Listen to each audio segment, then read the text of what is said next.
Good evening. There we go. Fucking brain fart right off the bat. How's it going? Episode 65. It is 2022.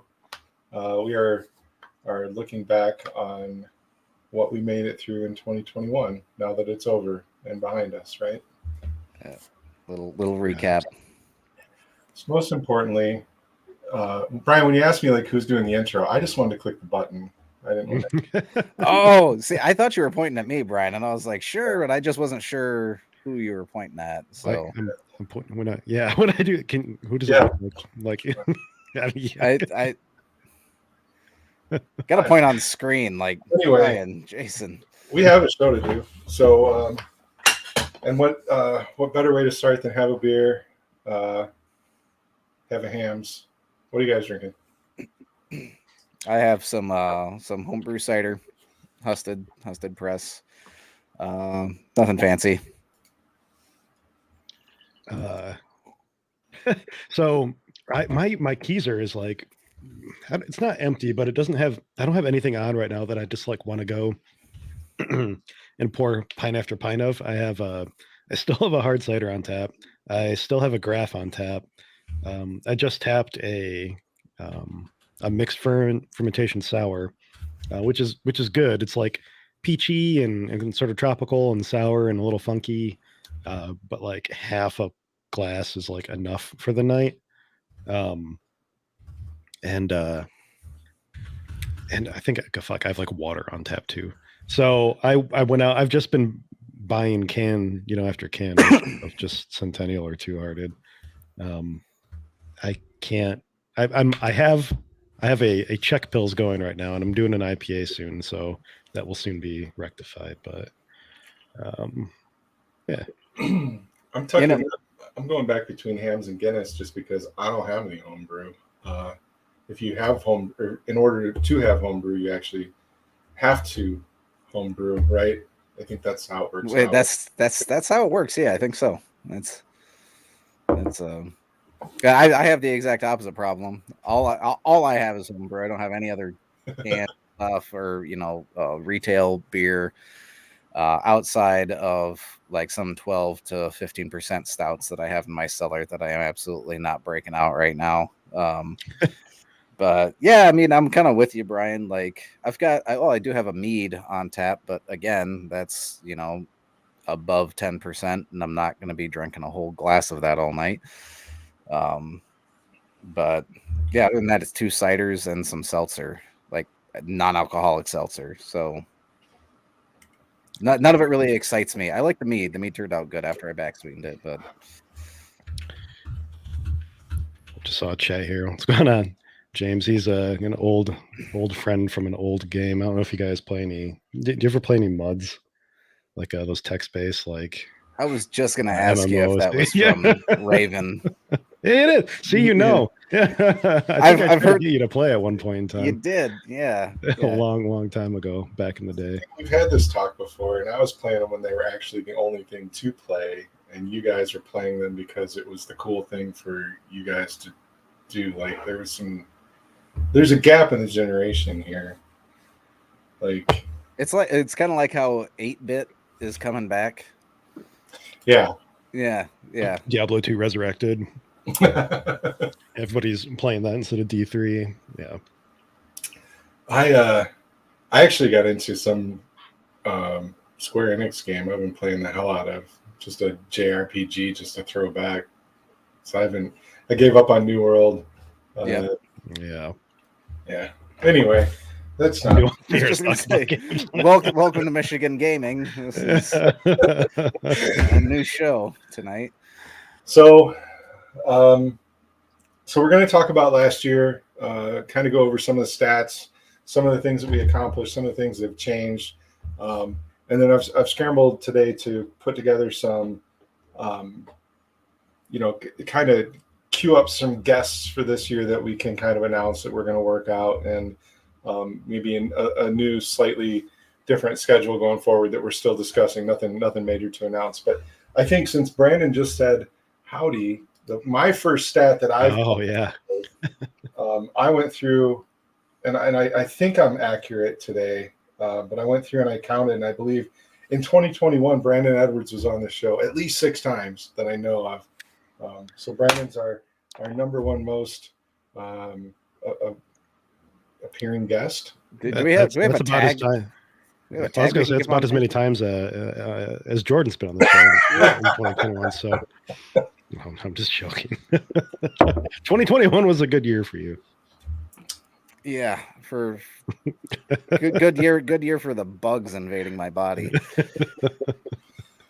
Yeah, we'll have to figure out some sort of title or give some sort of award for Brandon helping us out.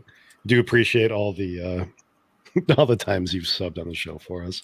I know nobody wants to hear just Jason and I talk, and they're often just last minute.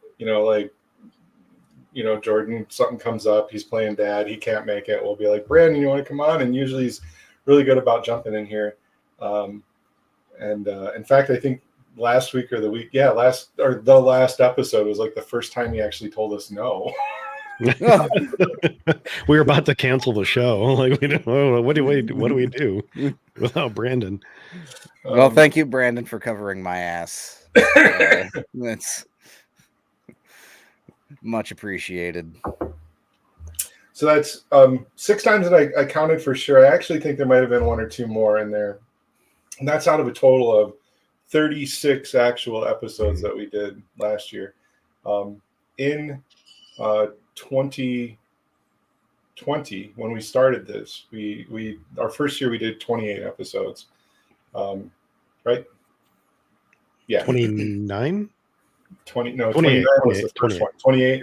Right. 28 episodes the first year. We did 36 the second year. We had 3 special shows where we actually got to go out and film and stream award ceremonies. And we did all of those pretty close to each other, right? We did Michigan Beer Cup, Michigan State Fair, and the Bell's Homebrew Competition. And those 3 shows, we didn't really, there wasn't any real Michigan Brews participation in, right? We were figuring out what we're doing. We're at remote sites. It's like the first time that we had ever streamed from a remote site. So we were just kind of throwing up the camera and capturing the award ceremony. Next year, I would like to do a little bit more, with us and on camera, and maybe some live interviews with some of the winners or some shit. That'd be badass. Yeah, that'd be fun. But it was cool to do it. So thank you to the Beer Cup people, Nikki and crew. Thanks to the State Fair, Blair, and then Ian at Bell's for letting us get in and stream those on our channel and just get those award ceremonies online for people to use. Some of them actually have been some of our better viewed videos. So that was really cool. Appreciate that opportunity. So 36 episodes was probably about, I think I did the math earlier, it was somewhere around, probably a little under 70% of the weeks in 2021. So not bad. That's roughly 3 shows a month. Speaking of that, though, that's probably potentially maybe cut down a little bit. We were talking about that a little bit before the show. We're still committing to at least 2 episodes a month, potentially more. We might look into doing some pre-recorded episodes and stuff. Not too sure yet, but potentially be on the lookout for things like that. As much as we like the live participation, we want to make sure that we're doing that as much as we can. We still want to make content and do other things, and not all the people we want to talk to may be available like on Monday nights and stuff like that. So we're trying to be a little bit more open about being able to talk to cool people this year on their schedules, more so than ours. And part of it's my fault too. I'll be up front there. It was, I've got to start traveling for work again here. Now that supposedly we're getting past the Rona. You couldn't tell by the last couple of weeks. I think everybody's got it in the country. But when shit calms down, I gotta start traveling more, and it's just gonna make Mondays harder. So we talked about having the flexibility of doing some other nights and then streaming on Monday, and then we have talked to guests before where it's harder to do a Monday night show. We just got to get you a mobile setup. I've thought about that before too. The problem is I'm going backwards, right, in time. So I can't it's really hard to grab a 6-pack of beer and join the conversation at 4 in the afternoon. We'll just push it back here. Meetings. We'll start at 9. That's fine. No, someday we'll do a show from California for sure. Yeah, that'd be sweet. When I get Brian to go out there with me, maybe we'll go sit at some brewery and try to live stream. The fuck, man. You can come out. You can come out. I'm paying for his because we're together. So I can't help you out there. You're welcome to join us. I think we have been, Jordan. We have been talking about going to California this year. I do have a lot of family out there. So that's a possibility that we go out there. Whether or not it's at the same time you guys are, I don't know. But we'll have to sit around and have some naughty sauce. That I still haven't had a naughty sauce, so yeah. That is a beer for anybody first coming in to this show. I mean, who makes that, Jason? What's that, Brian? Who makes that? Noble Ale Works. Noble. Okay. Noble Ale Works in Anaheim, California. Used to be my favoriteest brewery in California. I say used to be just because I haven't been there in a year, 2 years. I haven't been there in a long damn time. I actually I check their Facebook every now and then just to make sure they're still open. So, it used to be a mile away from my office in California, but now we've moved and now it's like an hour away from my office. So it's going to be harder to get there, but I'll still do it. Damn it. Because it's amazing. Naughty sauce. It's a white Java chocolate milk stout on nitro. So it's about the color, a little bit darker than Ham's. Sweet, rich, thick, good coffee, good chocolate. It's usually but it's not too sweet. It's not like, some of those.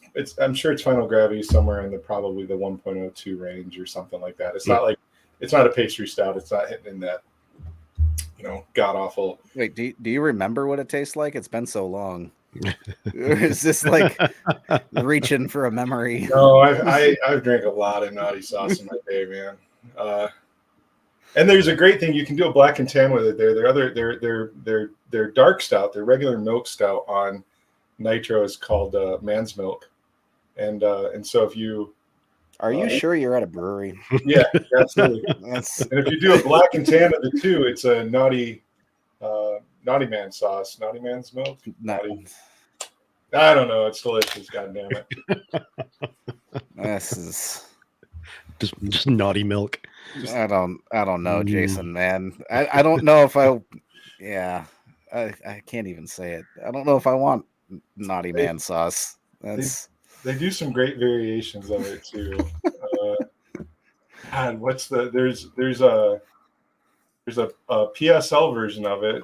I know you love that, Jordan. They call that one yoga pants. But what do they sub? Do they sub anything for the pumpkin? No, it's not. It's not actually pumpkin. It's very much PSL. It's the spice, pumpkin spice. It's so not as chocolatey. No, yeah. Okay. Not as chocolatey, not as coffee. It's just pumpkin spice. It's disgusting, to be honest with you. There's an imperial version of naughty sauce though that's got a great name that I can't remember right now. I want to say it's very, god damn it. I'll figure it out. I don't want to ruin it, but it's even better than naughty sauce. So what's Odd Sides? What's their coffee pail called? Is that Bean Flicker? Yeah. Bean Flicker. Maybe this is something Bean Bump. So I just looked up yoga pants and it says our famous naughty sauce infused with all the flavors of fall. So maybe it is. It's naughty sauce with pumpkin stuff. If that's the case, there's so much pumpkin stuff in there that you can't taste anything else. It's just disgusting pumpkin. Oh, and then I'm scrolling through their Facebook page. Around Christmas time, they had Nice Sauce, which was a gingerbread naughty sauce. I can handle that.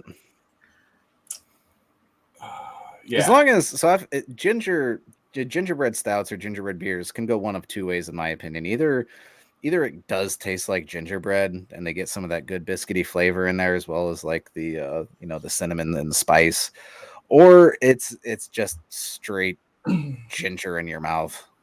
Yeah, and that's it. And gross. I had a stout.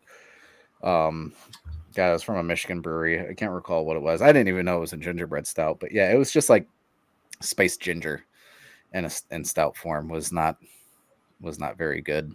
I have to say this, and I know you can't get any more, and I don't know if Brian will ever watch this show, but literally some of the best beer that I ever had at Boatyard was when Brian Steele from Boatyard Brewing used to brew like 12 different homebrew size batches of beer for Christmas Eve that he released on Christmas Eve. I mean, we're talking like 5 gallons, and when it was gone, it was gone. And he did a gingerbread stout one year, or a gingerbread cookie stout one year. That was really good. When he brewed on those smaller, I don't know if it was Brian specifically, but when they brewed those little small specialty batches for Christmas, they really did knock it out. They were good beers. I know most of the time, the rest of the year it was questionable iffy. or iffy. No offense, but yeah, I remember that one. It was really good, and they actually did like, I think, and I could be totally wrong. And if Brian does watch this and yell at me, that's fine. But I thought for the gingerbread one, like they made gingerbread cookies and then actually mash, like put them in the mash. Like sure. See, I feel like that's the way to do it. Yeah. I remember they were kind of unique because I was there around Christmas time at some point, and I had ice beers on tap. Well, that's the only place I've ever seen them. Seen them, any brewery I've seen have those. I don't know if that's just because of the, challenges of, creating them or what. But that's how Founders ruined one of their not fermenters, but their what's the word I'm looking for? The thing you carbonate in. Bright Tank. Bright Tank. Jesus, yeah. I'm pretty sure. I think it was their Bright Tank, but do you remember the beer called Tank Bender? Yeah. Oh yeah.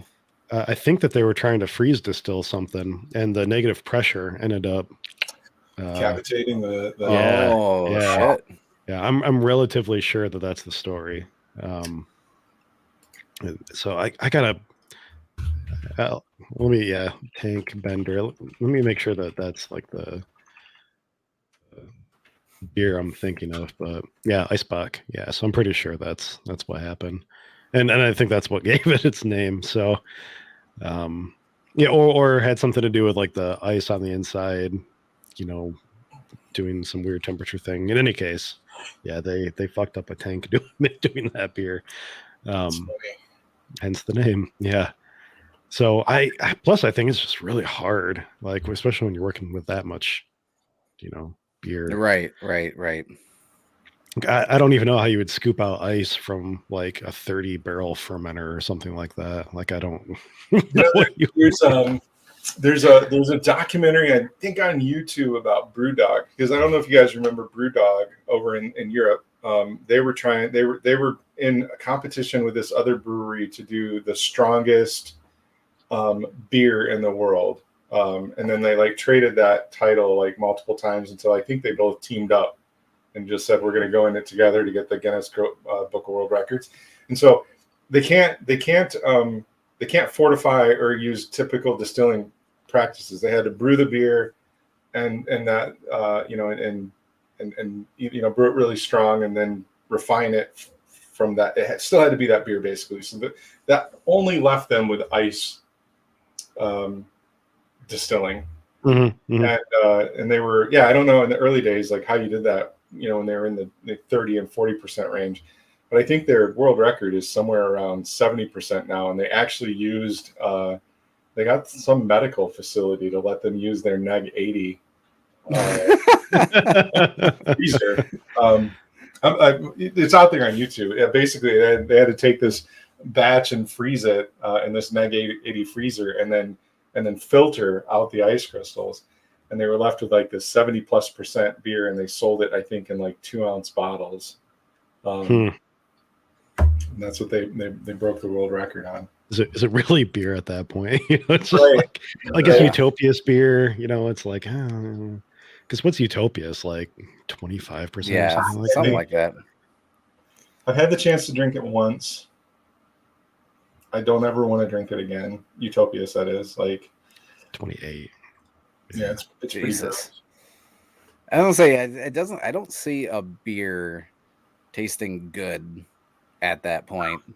Like, I honestly don't like beers much above like 12. Honestly, usually like once they start tasting super boozy, I'm like, it's not what Worldwide I'm after. Stout, I think, is the highest ABV Is that beer 18? I've ever had that I still enjoy, and that's 18%. I was gonna say, like, Dragon's Milk Triple Mash is right around there too. I think. Oh, Like, I guess if you pump 15 enough to sugar 18. into it. Well, yeah, that's the thing, is that it's super fucking sweet. So that we digressed again. That topic, elusive topic that it was. But yeah, so for that's more for this coming year. We may not have as many live episodes a month. We're still going to target to try to have content, the same amount of content, maybe even more content. It just may come in different formats. May come on different nights, or may come not live, I guess we should say. I've been, even today, talking to people. Like, we've got some great guests lined up. I'm talking to John Liberty just a few minutes ago to have a Kalamazoo Beer Week kickoff in the next few weeks. Kalamazoo Craft Beverage Week. Sorry. that's right. It changed. We will be having some kind of kickoff. I think that one I'm looking at the 24th, because that's like the Monday before Kalamazoo Craft Beverage Week. So maybe we'll get a preview show for Craft Beverage Week coming out. I've reached out to the Siren of Stout, the president of Fermentus. It's a Michigan program that supports women in brewing. There she is, the Siren Series. She did that beer with 5 Shores, I believe, or she did a beer with 5 Shores that fit into that Siren Series. So excited to have her on in the future. Kalamazoo Valley, we were hoping to have them on to talk about their brewing program in January, but due to COVID canceling, for COVID causing Valley to cancel some of their tap events, they've asked to push that out later in the year, because they'd actually like to tie the show into one of their tap events, or to promote one of their tap events. So we'll get back with Kalamazoo Valley when the world's calmed down. So hopefully fall semester, August, September, we'll see those folks. And then we're still reaching out to a bunch of the people that I don't want to say for certain yet. We've got a lot of good guests. Anybody that you guys think of that you'd like to have us on, by all means, do let us know. Send us a note. Send us a message. We'll reach out to them. And then we are going to start working into, and I think we announced this once before. Ryan, I'll kick it back to you to talk more about the homebrew review process that you created, right? And then he just drops. That was my fault. I was like, I didn't do that. I was like, where did I go? Brian, I saw your gray hat down in the little thing, and I clicked on you instead of me. I'm going to get another beer. So that's where I'm going. Brian, it's to you. Not removing you this time. Yeah. So we have a website set up with a form. Let me just bring it up on the stream real quick. It's Michigan-Brews/HBR for homebrew review.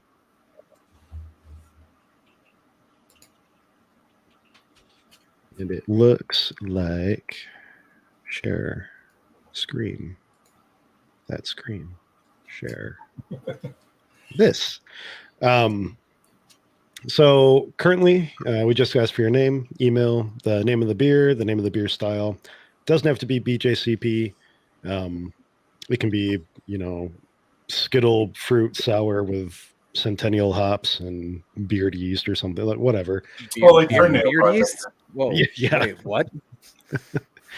And then a description of the beer, and whether you want to arrange for a local pickup, or if you're like further away and you want to ship it, we can arrange that too. So If you are going to brew a beer with beard yeast, make sure to request Brian as the judge. No, I think not Brewdog, but didn't Dogfish Head do that? I think it's a Dogfish Head beer. Dogfish. Of No. course. Wait, Brewdog brewed a beer with Sam Coke where they use the yeast from their bodies, including their beard. Okay. I don't know if Dogfish specifically did a beard yeast one. I don't know. I don't know. There's some people out there doing weirder shit than we are. I mean, Shrimp IPA, fucking. Oh, it's Rogue Ales. I just looked it up. Beard beer. Created a beer using yeast from the brewmaster's beard. Oh, okay. For No Shave November, yeah, that looks like Rogue. So, but anyway, if you're a home brewer, you're watching the show, you want to send us some beer, link in chat. By all means, fill out the form, send us some beer. We're going to drink your beer on air. We're going to talk about your beer on air. And we may even send you some cool Michigan Brew swag because you gave us beer. Absolutely. So we've been talking to you, or I've been talking to myself in my head about potentially requesting more than 3 bottles, potentially drinking one, like 6 bottles, drinking one before and then drinking one during the show. Tough to say. I don't know. I don't want to be like, Mr. Homebrew judge or anything like that. So I don't want to, take too much of somebody's beer just to give them, feedback of. Yeah, I want to give good feedback, but I don't want to be, I don't want to give subpar feedback. I'm not. That can be up to them if they want to give us an extra beer to drink beforehand. Yeah. That's a great idea. That's a great point. Yep. So in any case, we want to set that up. You said like once a quarter is what we're targeting, Jason. I mean, if we get more, we'll do more. We'll work those in. Those would actually be easy shows that we could record on our off nights too. Yeah, absolutely. Yep. But it just depends on participation. I know that I'll be sending in some of my own beer for the next one that we do to kick off the new year. And I did this post the other day on Michigan Brews, New Year, New Brew.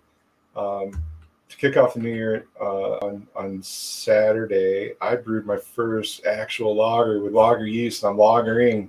Holy shit. Wow. Did you get yourself a chamber, or are you fermenting it someplace else? No, because it's really cool. If you don't actually use any of your gear and you're not using your keezer currently, you can just turn the temperature up on it. That's a fair point. Yeah. Yep. Yeah. So I had reached out to Brian and I'm like, give me a beer style I should brew because I want to do something totally new. And he came up with Czech Dark Lager. And then I just decided to pivot and do it right on January 1st. So on January 1st, New Year, New Brew, brewed a Czech Dark Lager. It is currently lagering in my my keezer / fermentation chamber at 52 degrees. Ferment keezer. I expect it to be ready in the future, and when it is, we will try it on air together. I'm excited to try it, man. I have a regular Czech Pils coming around. I think I mentioned that earlier in the show, but yeah, we'll have to try some like side by side or something.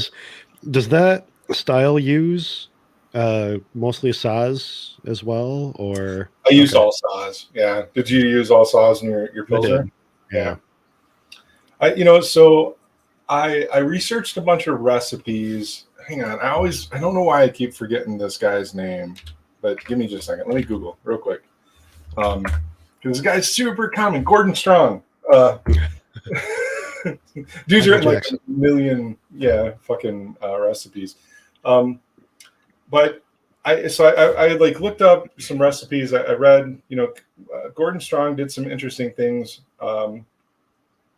which is funny because like his Czech dark lager is actually very ambery, very very light color.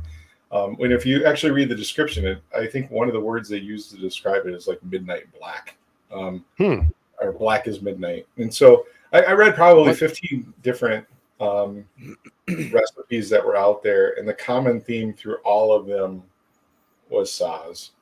And so when I wrote the recipe, kind of taking pieces and ideas from all of them, I did stay with Saaz. I didn't use any one recipe, but Gordon, the process that he talks about in his recipe that I used that I've never done before, is he actually takes his dark malts and he Vorolofs with them. So instead of putting the dark malts in the mash or mashing with them to get the tan and the dark colors out of it, or instead of doing like a cold steep on your dark malts, he actually sprinkles the dark malts over the top of his grain bed during the Vorolof process. So he's just rinsing them. And I did that. And it was, with the other grains that I use in the dark grains, it came out pretty black. So how do you sparge? So I normally do like an immersion. I don't even know what to call it. A batch sparge. I do a batch sparge. Because I wanted to do this Vorolof process, I wound up manually sprinkling water over my grain bed. Yeah. As it drained. It's kind of like a fly sparge, like a a very manual fly sparge. That's kind of what I used to do. Well, so I'm sitting here thinking, like, I want to do this, and man, my head wasn't in brewing. It was in holidays and work and all this other shit going on. I'm like, I want to do this, and I'm like, yeah, I'm going to totally do that.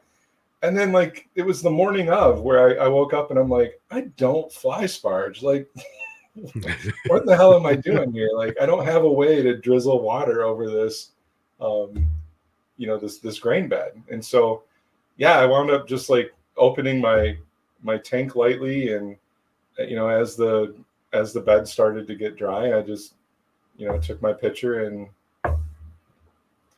drizzled it over. It was very manual. If I did it again, I know like David Jones, another guy that's been on the show a few times, I know he's built a really cool little fly sparge setup. So I know I could go down to the hardware store and build one in a few minutes. But if I do this again, I'll do that. But yeah. Are you part of that big stout barrel project that's going on with Keepers? No, too much other shit going on right now. And then I'd like to, and maybe I'll jump in, when somebody jumps out, but I didn't get in on this one. I sort of changed up my big stout brewing process when I made that beer. When you're making a big stout and you're using all those dark malts, your pH goes down to like fucking 4.5 or something like that in the mash, or lower. And I know a lot of people do this. Jordan, I feel like you used to do this or still do, but I mashed with the dark malt probably about 15 minutes before I mashed out, or I added my dark malt about 15 minutes before I mashed out. Yep. Just so I wouldn't have to mess with the pH, the negative pH results from all those dark malts. And it seemed to have worked well. I batch sparge too, so I still got all the color that I needed when I sparged with the rest of it. It seemed to work well. On that big stout, because that was your recipe everybody's using, right? It was. Like, are you going? Is your intention to capture some of that malt bitter, or are you just going for the color? Like, is it a malt bitter beer, or is it? It's imperial, right? So it's most of the bitterness is going to be from the hops in that particular beer, probably. Yeah. So there's like 6 or 7 ounces of hops in that recipe, I think. I think what I started doing with my big stouts, where I'm not going for malt bitterness, where I'm like my Colombian grind or my milk stout, or even my Russian Imperial. I know I haven't done it. I would do it for my Russian Imperial is cold steep. Just put your dark malts in a couple gallons of water in the fridge the night before, or whatever, a gallon of water. So that's what I started doing, was cold steeping. Mm-hmm. But I mean, you adding them in at the end of your mash batch sparging is, I feel like that's pretty close to what I was trying to do with this whirl off. You're just rinsing it. Right? You're not really giving it a lot of time to convert.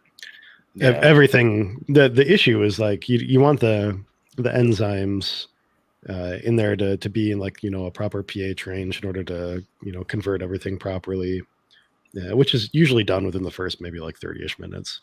So 45 minutes in, you dump in all the dark malt. Everything's probably converted anyway. Yep. You're pretty much fine from then on. So that was kind of my thought process. At least it smells good. I hit my OG. Actually didn't take a final gravity reading, which is probably bad on me. I still have it in a keg downstairs. I mean, it's going into a 55-gallon barrel. So it is. I'm just curious.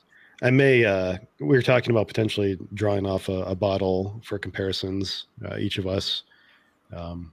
So I may, throw in like I don't know, 1.25 teaspoons of dextrose or something like that in a bottle, and rack some beer on top of it and see if I can bottle carp it. But yeah.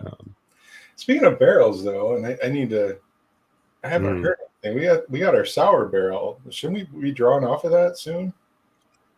Yeah, I think so. I'm trying to think. I'll have to look and see when we did it last year. I know we usually do it once during the winter and once during the summer. So I thought it was. I thought I remember it was July and January or something. But I'm sure it'll be soon. Well, it can't be too soon because nobody's reached out to us to brew the blonde yet. That's what I meant. Yeah, I haven't heard anything. It still has to be at least 2 or 3 weeks out. You know what? Rather than just asking or wondering, let me shoot Mark a note and ask. Yeah, I was gonna say we'll reach out to Mark. David usually know on that too. So we talked about a little bit about last year, a little bit about what's coming this year. You did more stats. You had more cool numbers than I did. Yeah, so we had like 36 episodes. There is no really good statistical analysis like webpage out there or tools that YouTube or Facebook provides for figuring out your own like recording and stuff like that. There's a ton of stuff for like viewership and likes and follows and how many people watched your shit and for how long. The engagement side, yeah. Yeah. But I couldn't find a single thing that told me how many hours we had uploaded in 2021. So I had to go through all of our videos and add them up. Wow. And I did it really roughly. I added up all the hours and I added up all the minutes and said, fuck the seconds. And I divided it out between our episodes, but our average episode length in 2021 was actually 2 hours and 9 minutes, which seems long, when you think about it. But and I actually don't know if that included winter warmers or not, which might have weighed it down. So I mean, but that's an accomplishment right there. I mean, it's great. It's great. We had our longest show, and of course, we've only been going for 2 calendar years here, but we had our longest show. Didn't we break it 3 times this year, though? We did. Yeah, and 3 times I think is right. Yeah. But our absolute longest show, 4 hours and 5 minutes? No, it's like 39 minutes or it was going on 5. We had our longest show. Yeah, it was like 4 hours and 30 some minutes. Our Christmas or our holiday seltzer party was well over. That was 3 hours, 3 hours and 50 minutes. I'm looking at it right now. Yeah. 3 hours and 50 minutes. And then we had Winter Warmer, where Jordan couldn't make it. Brian and I were not well prepared. And we phoned that fucker in, I'll be honest with you. And it was like 38 minutes or some shit, 39 minutes. But so then it's funny because, like, obviously neither of us really care about Winter Warmers too much. But what was it, Brian? Like within a week, I think like 3 or 4 of like the major beer themed podcasts like did Winter Warmer shows. Oh my God, yeah, I know. Yeah. There was at least one article, and then what other show did one? I think it was something on the Brewing Network. I was gonna say, Brewing Network. Yeah. So we were the first one by like a day, but then I saw like others, like within the next couple. And they, speaking of, I believe that the Brewing Network one had Gordon Strong on to talk about it. I'm like, I bet that was a much better show than ours. Yeah.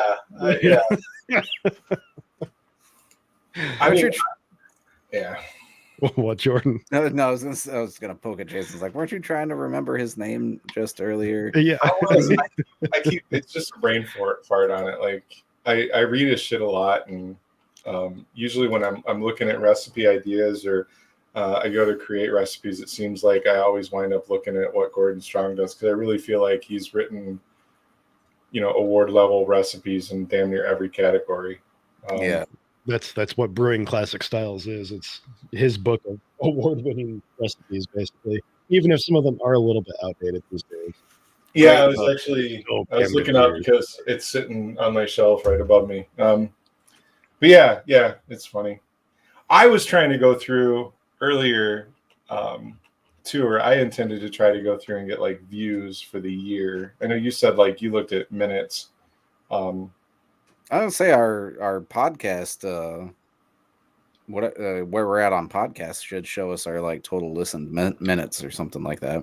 We are up to 360 downloads total. That's almost one a day. Yeah, yeah. And we started that maybe not middle of the year. I want to say a little bit closer to end of summer, beginning of fall, maybe. So yeah, it wasn't that long ago. And for anybody that's listening that is a podcast listener, I apologize if sometimes the episodes come out a little bit late. I'm the one that edits those after the shows are over the next day or the next couple days after, and puts those episodes out. So that's the only thing really that we don't have automated for the show right now. Yeah. So and it's not hard, but it's just I gotta remember to do it. There's also a challenge that, of course, we stream on Facebook, YouTube, and Twitch, and then we also have the podcast. So we have different metrics in different spaces. But I thought this one was funny. I found this one a couple of weeks ago, actually.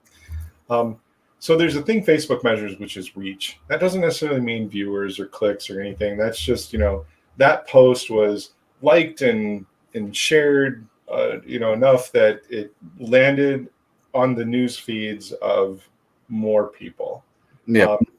And reach does coincide with actual engagement. The more people you reach, the more people you engage. And so I don't know if you guys have looked at this. I don't know if anybody's gotten in there, but if you had to guess last year, what do you think our biggest show for reach and engagement would be? They coincide. And Brian, I told you already. Our biggest. Go ahead, Brian. Nope, go ahead. I was gonna say, I think the largest one that I saw, I think the reach was somewhere around 2,500 people.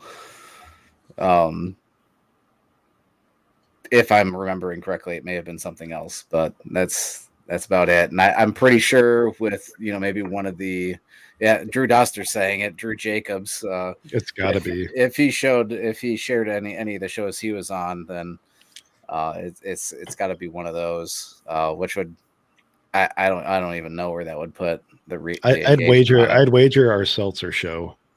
So what's funny is the Drew Jacobs show was early in January. That was like January 11th last year, where we actually hung out with Drew, and and that show had 3.6K on the reach. So 3,600 people was the reach. Our engagement was around 600 people that participated in that episode, that watched, post, whatever.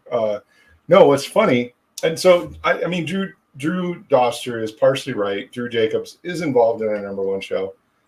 Our number two is actually the stream of the Bell's homebrew competition result, which wow, no joke. That's great.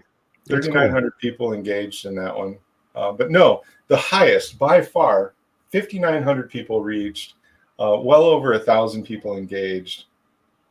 Was the show? Was like the first show I think I wasn't on was the Shrimp IPA. No.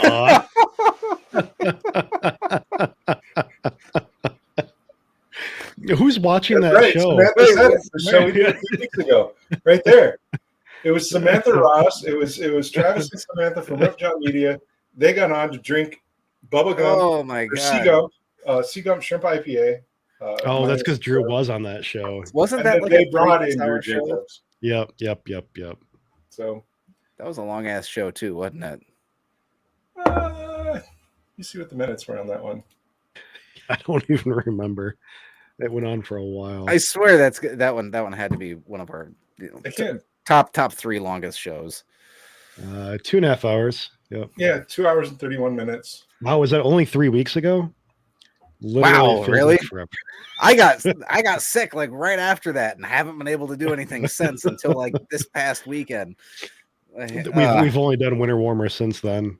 I think that one's got our peak live viewers too. So normally, when it comes to live viewers, we typically get between 7 and 15 that watch it live, and then we get a lot more in post. People watch it the next day. We get more in the podcast and stuff. But that one actually, that Seagum IPA show had like 30 consecutive peak viewers, which for us, you know, that's another metric we hit this year, right? We just crossed in 2021. We crossed our 100 followers on YouTube. We're I forget where we're at on Facebook. A few hundred in Facebook, I think. We're past 4, I think. 400. Yeah. You know, so I mean, we're really crazy. just building this brand, and we are very specific to the homebrew clubs in Michigan. It feels like, yeah. You know, so it's not expecting to get huge and big, but pulling in, you know, Michigan's own country music superstar to artificially inflate our posts. It is what it is. Shameless. By the way, if you guys haven't tried Kickin' Country Caramel, it is out now in select stores. Make sure to seek it out and let Drew Jacobs know how it is. It's only on their website, on his website. Oh, is it? Go to drewjacobsmusic.com. He'll probably find something. I don't know. He can't sell it there. Maybe he's got a link. I'm sure. I don't know. Yeah. So for some reason, this guy that has nothing to do with beer, and I don't think he's ever had a beer on our show, is responsible for the majority. I think he had one actually during. I think it was during the Shrimp IPA. Maybe he had something. Maybe I can't recall. That night's a blur. The night of the seltzer party, I know at one point he was on and playing guitar on air, and I think I was blacked out by that point. But shit, he was there. He's been on 3 times this year, then hasn't he? 4 times? 3 times? Has he? Yeah, he was on Sea Gump. Was he on the Seltzer show, the Seltzer party? He was on the Seltzer show. He was, and then we did his show in January. Yeah. So you're right. Yeah, smash that like button. Click subscribe. More importantly, share the episodes. Share the links. The 8 of you. Yes, do that. Are going to help us. And anybody who's listening in post. Follow us on not Facebook. Counting YouTube. Like, I don't know what's on YouTube. I don't know what's on Twitch. I've been neglecting Twitch. I will say that it was supposed to be my pet project. I'm pretty sure I gave that to you and walked away. Yeah, that's fine. That's in my 2022 things. I'll try to have that brushed up this month. I want to get us all have our faces as emojis. Yep. Oh, beautiful. Yeah, I've got images made for like tiers on how much you engage within Twitch. So you'll have like a little beer next to your name, and the more you engage, the darker the beer gets. Nice. You're gonna drive all of our viewers to watch Twitch. Yeah. It is I don't know. It's a more fun and engaging streaming experience. Sure. So, it is. Yeah, I enjoyed it. What else? So, yeah, we had 18 guests, I believe, roughly by my count. this year. 5 of those were different breweries around Michigan. We had like Ascension, and we had Bell's. We had John Mallett from Bell's. We had Five Shores. We had Stormcloud. Stormcloud. Yep. Gosh, I'm trying to remember who else. I know I counted 5, and I don't want to leave anybody out. Let me look here while we talk about it. We had at least 2, maybe 3 different homebrew clubs. Oh, we did one with Homebrew is Club great. presidents. Yep. We did Motor City Mashers. Yeah. I think we did We had KGB. Livingston. There's some other ones out there we need to reach out to just to continue the homebrew love. We'll reach out. I think we talked to Colin about getting AGB on at one point. Oh, Distant Whistle. Oh, you guys did do Distant Whistle. That was actually the first show that I couldn't make it to. That's why I forgot about it too. Wow. Yeah, we did. I think last year I missed 2 shows, right? Those are the 2 shows. That's all I missed too, Jason. Yeah, right. Come on. My kids got to stop playing Chemical Warfare at home. They don't do that until they're like 25, man. It changes chemicals, if that helps. It goes from biological into true chemical. That's good. And then back to biological, so you're fine. No, not ready for that talk yet. Do not want. Blake's wasn't actually 2021. No, it wasn't. No. Blake's was Wait, like what? We gotta see if we can get him back on here. I've seen him coming out with some extra or some new ciders. Maybe they're not new, and maybe I just have never seen them before, and I can't rightfully remember what they are. But I remember being in the grocery store saying, like, I've never seen that Blake's cider before. Like, it'd be interesting to have him back on and learn more about apples. Yeah. No, absolutely. I'd love to have Andrew back on. We'll pick his brain. Great guys. Speaking of cider, we had Brian Walker on this year, who we actually ran into a month ago. Yeah, when we were in Grand Rapids. Was it a month ago? Brian is amazing because we can reach out to him at the drop of a hat, and he will just show up and go bar hopping with us. So it was great. Yeah. So we were at the speciation member party, and we texted Brian Walker, and we're like, "Hey, we're in town. Like, you want to hang out?" And he's like, "Fuck yeah!" So yeah, we met him downtown Grand Rapids and hit up a few bars, and it was a good speaking time. of ciders, I guess idea, throwing ideas out here while we're on air, isn't like a guy who's won cider maker of the year for like 10 out of the past 15 years or whatever, located in Grand Rapids here. Jeff Carlson. Yeah, he'd be an interesting guy to talk to. Primetime Brewing. I should have mentioned it to him. I ran into him when I was picking up cider down at Houston during their first cider pickup, when it was like absolutely downpouring. He was there, and he opened up a few of his ciders, and I just didn't even think of it. But yeah, I'm sure that he would be down for it. He seems like a really down to earth. Because I mean, that's an accomplishment. Like, that guy, God, yeah, it is. He's been winning gold medals and taking cider maker of the year for a long time. If I recall, to the point to where like Zimmergy magazine actually just kind of pokes fun at it. Like, but yeah. Anyway, yeah, I'd like to talk with him. I mean, we've got some seriously good homebrewers, here in Michigan. With our mead makers and cider makers, there's some serious competition at the top level, and I don't know. It'd be great to get some of those people on. I just found an MLive article from 2008 that says Jeff Carlson of Grand Rapids claims National Cider Maker of the Year award for the 3rd time. From 2008. That was 2008. Yeah. Yeah, that's what I was saying. Like, yeah. No, it'd be awesome. It would be awesome to start, even visiting again with some other people. I'd love to reach back out to Trevor. He got this show started with us. Trevor, Yes. coming from One While, I'd like to check in and see what he's doing. Andrew Blake would be great to have back on. I actually got the chance to go over to Blake's this year for my birthday, and that was super cool. Fortunately, or unfortunately, it was like the week after he had his baby, so I didn't message him to be like, I originally I was like, someday I'm gonna go out there and ping him, because I think he said that, like let him know and around. But I was like, nah, your wife just had a baby. I'm just gonna sit here and drink cider and enjoy the atmosphere. So we had Gail Milburn on a couple times. Oh yeah, off. Grandmaster Judge. Whenever she could get reception.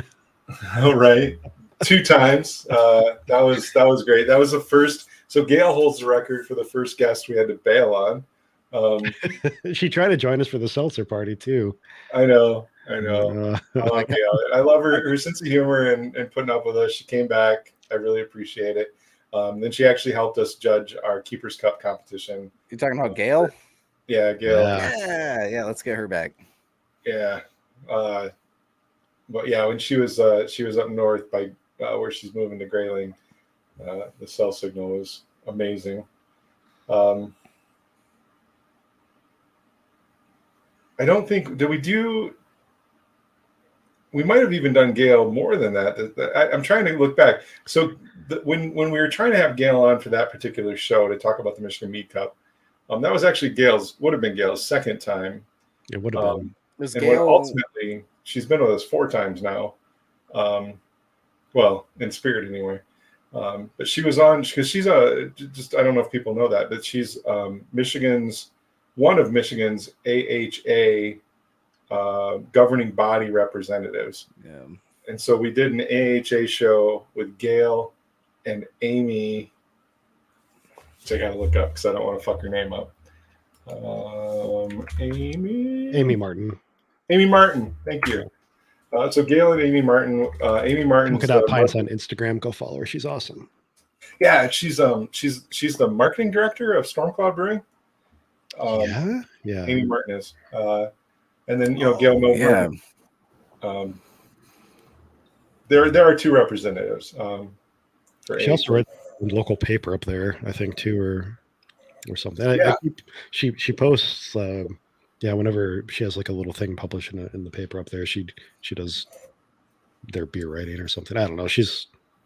I feel like she writes I was gonna say I feel like she writes for something else too, or she contributes where she can.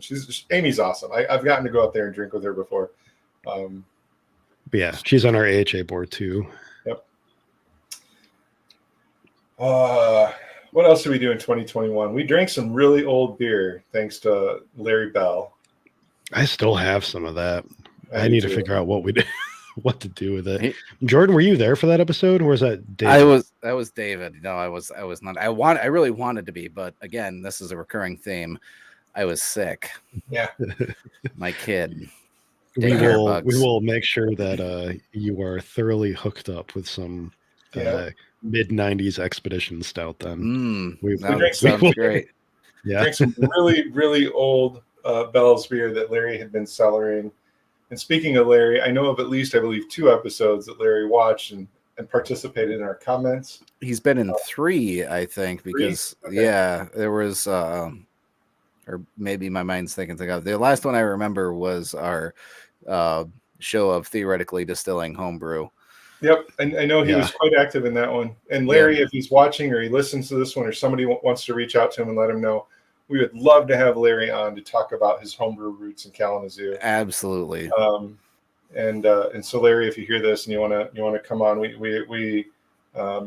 would love. I mean, you started really the homebrew movement in Kalamazoo. Shit, like even if he just wants to come on and shoot the shit on what he's doing now with Bell's being sold off, like what's he doing with his time? What's occupying that mind of his that created such a behemoth within the brewing out community. on Lake Michigan.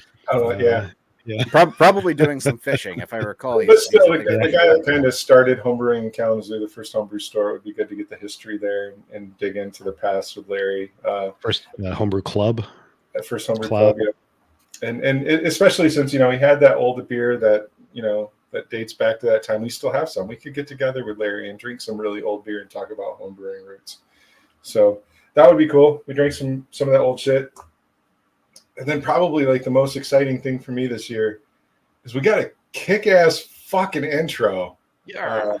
New intro. What are you talking about? And outro. Which we have to reshoot now that my beard is more, shapely. I was actually going to say, if the Rosses are still watching, which Sam was a few minutes ago, I actually think we need another version of the intro that says, like, at the end, just some like cheesy placard at the end that says, like, with special guest Brandon Edwards. That's yes, cover my ass. That's more of it. Or holiday, maybe shoot some holiday intros for like, Christmas, St. Patrick's Day, something like that, or just little variations that we can put in there. Yeah, I'm sure they still have all the raw footage. They can probably have like a little like wreath or something like that, like make it super cheesy. Yeah. Look at us talking about that. You guys obviously have nothing better to do. It's not like they don't have any, number one hits that they've done or anything like that. That's But it would be funny to get something for Brandon on the end of one of them. That would be hilarious. Just like a little thing where he's like, yeah.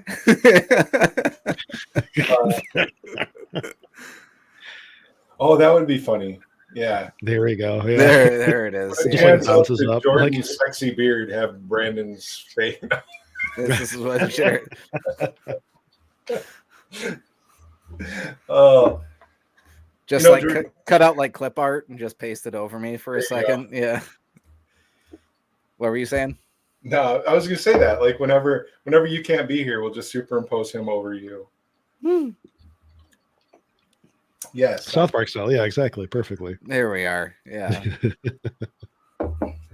As long as he's like the Canadians and his head hinges out of air.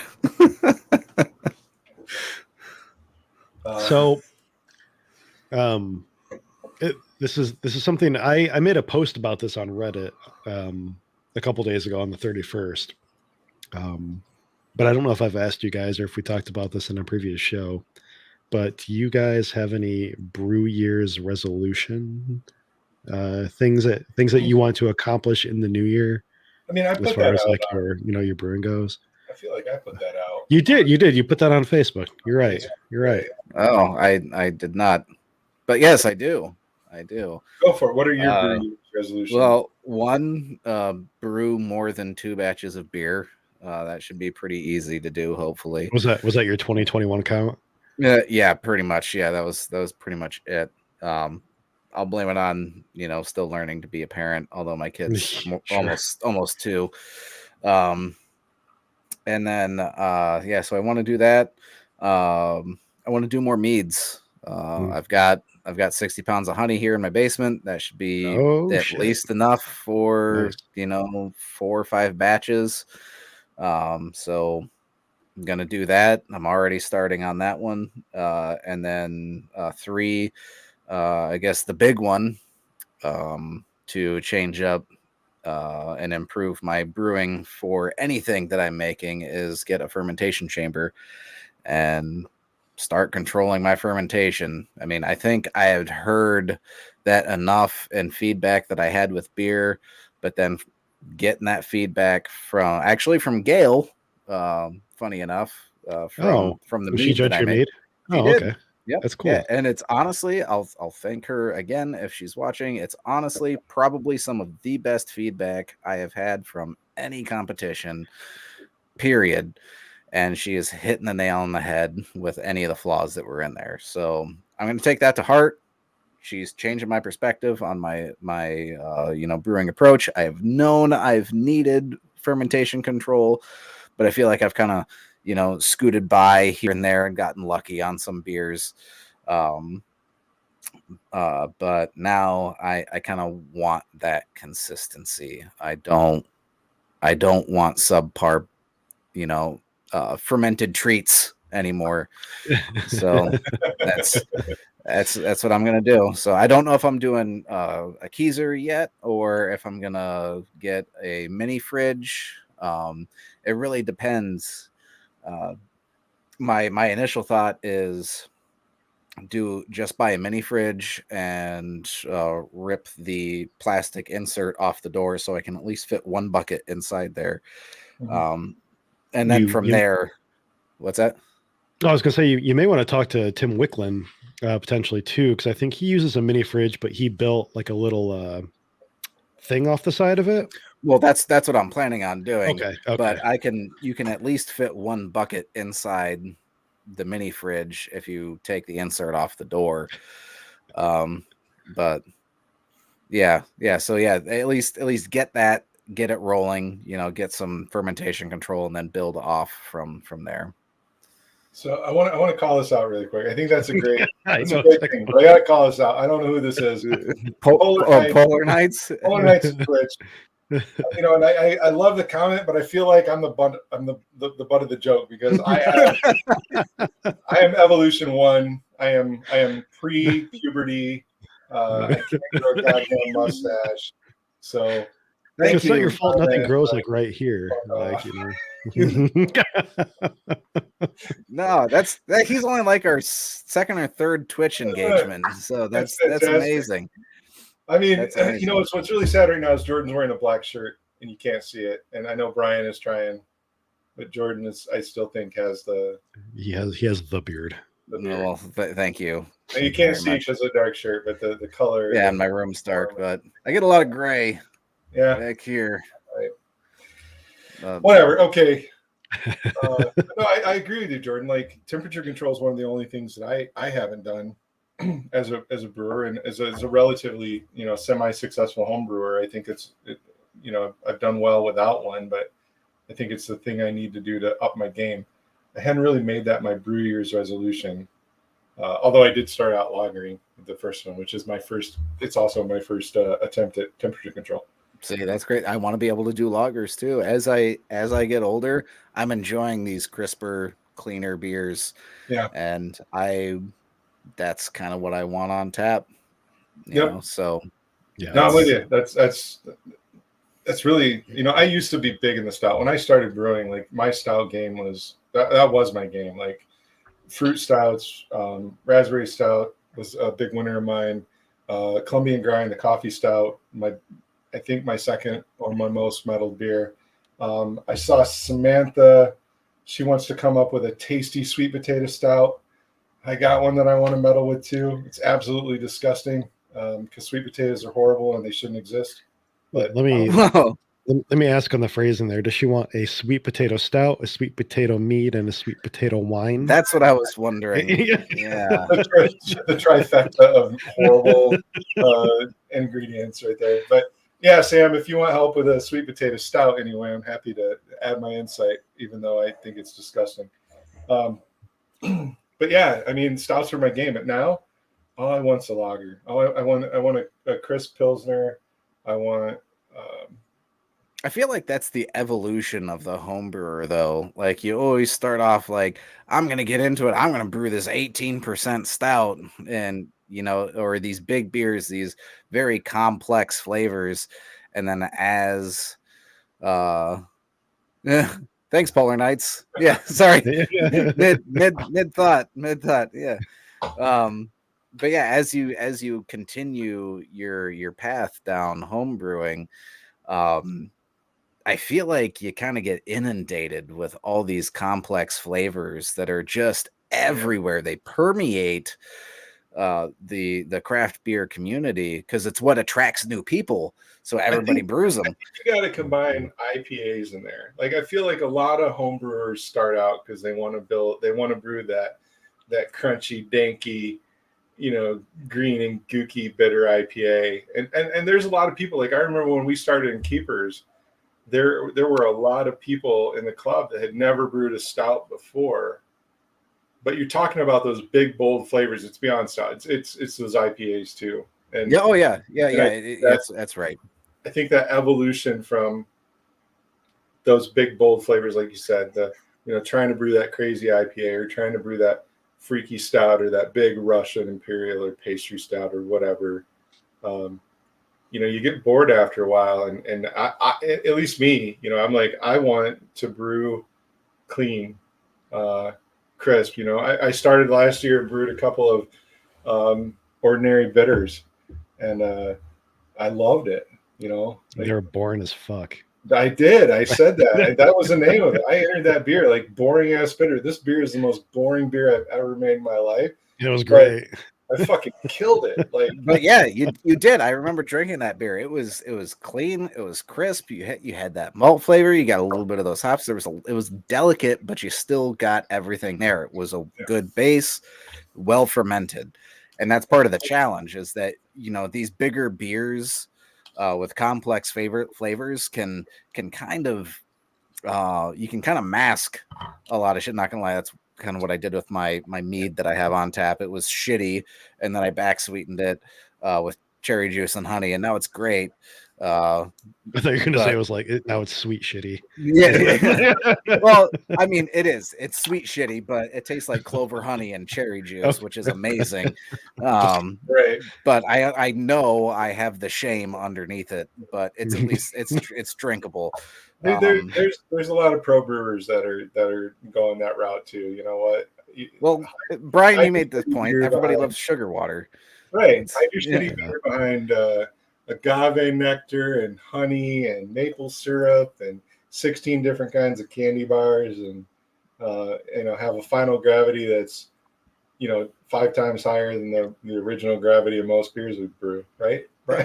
Yeah. Jason, do you know the story of my very first solo beer? I think Jordan does. Oh, I know this well. Yeah. It's a story of a chocolate banana stout. No, I know I've heard of it before. I don't know if I know the exact background of it. Did you add? Well, go ahead. I don't know if I don't know if I've told this on the show yet ever. So I have mentioned this before. Jordan got me into brewing. Jordan and Mike Burns got into brewing themselves, I think, with the Bell's Homebrew competition. Is that right? Yes. And then that's how you got your feet wet. And then you sort of moved into brewing from there. I shadowed Jordan for like at least 1 or 2 batches, and then he got me to go to the Bell's Homebrew competition and helped me brew my first beer with their wort. And I think between like the shadowing of the 1 or 2 like brew in a bag batches that he did, and the Bell's beer, I felt like I was an expert. I knew I was an expert. I could brew beer, because I had watched it done like 3 times. So I didn't want to start out extract because extract is for beginners, and I had watched somebody brew 3 times, so I was a pro. And so I started out all grain. I'm surprised you just opened a brewery. Yeah, I should have, honestly. Mind you, I think I was extract brewing at this point still. So I bought I didn't have a mash tun at this time. I bought a 10-gallon pot, and what I did is I wanted to brew a chocolate banana stout, right? So I wanted to brew a big one. Like I wanted it to be like 10%. I wanted it to be sweet and chocolatey and banana-y. And so, do you know those like mesh grain bags that they sell at the Bell's General Store? Yeah. Like the socks, the grain socks? Yeah, grain socks. So I bought 1 grain sock, and I think I stuffed like 18 pounds of grain into that thing, like to the point where like you can't even like tie it closed. So because that's what that's what Beersmith told me I needed to do, is I needed to use like 18 pounds of grain. And I knew that I needed to, keep it in something. So grain sock. So yeah, I mashed in with all this grain in this grain sock, and that I'm sure the temperature in the middle didn't even pass like 80 degrees. I don't think all the grains even got wet, just because all the grains were so compacted together in this grain sack. But I heated my water up and I mashed with that, and sparged. I poured water over the bag after I sparged it. And it didn't look like the jet black like I was thinking of. It was sort of like a watery brown color. But I'm like, you know what? Like, color doesn't define the flavor of a beer, right? Like, beer can taste delicious regardless of its color. Like, I can still have a super dark, chocolatey, amazing, rich, stout, even if it looks a little watery and brown. So I wasn't concerned at the time. And so I was reading up on how to get banana flavor in the beer too. And there were two trains of thought. You can either underpitch Hefeweizen yeast and sort of heat it up and push out those banana esters out, or you can use bananas. And so I think I did both. I underpitched the yeast. I don't even know if I let it ferment all the way out. I added some bananas. It looked just like a mushy brown mess. I didn't have any way to cold crash it. So I just racked out this mush basically into bottles, and I added priming sugar and carbonated it and let it go. And, I gave it some to Jordan. I gave some to Sam and Travis. I brought some. Sam and Travis, they liked this beer so much they wanted to preserve it, and I saw it in the back of their fridge. They're waiting to drink it, like months later, because I knew just how special this beer was to them, and it was an all around. It was a fucking. I wonder if Sam and Travis would comment if it was better later. Yeah. So later. We found more bottles of this in the fridge when Shane and I were moving out. And I opened one up because I was going to dump them before he moved. And the bottle shot out of my hand across the basement floor when I opened it, because it was overcarbonated to the point where it probably was damn near close to exploding. And I didn't want to deal with that. So I gave it to Shayna to dispose of in the middle of a thunderstorm. You are... That's amazing. Because she's more of a man than I am. And hands down. Yeah, Shayna's beer bomb there. Yeah. So she carried it outside in this thunderstorm and dropped it in the trash, and it sounded just like a thunder, whatever, shock, snap, spike, whatever outside, and it was scary, and that will forever go down as my lesson learned on how not to brew a beer. But I learned a lot from making that beer. I still have not tried it again. It's always one of those things where it's like, I can do this. Yeah, but now your process is so much better. I know. You're an amazing brewer, man. So yeah, right. I'd say do it. You know what? That should be one of your brew solutions. Should it? A chocolate banana stout? Do it. I want to know what it tastes like now. Being a person who's had it.